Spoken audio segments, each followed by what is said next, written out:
So all you do is you take the pin out down below, very easy to do. I've already taken it out. There's a hole there. You can see the pin goes through that hole. And then you lower the bikes, just like this.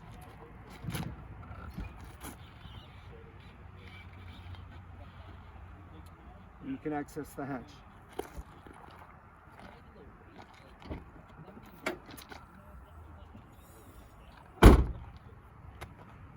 This bike rack accommodates 4 bikes, but I don't think you could put 4 adult bikes on this thing. I think 2, maximum 3, and then a kiddie's bike perhaps. And another great feature, it does not wobble. At least not with the hitch that I have on my van. It doesn't wobble at all.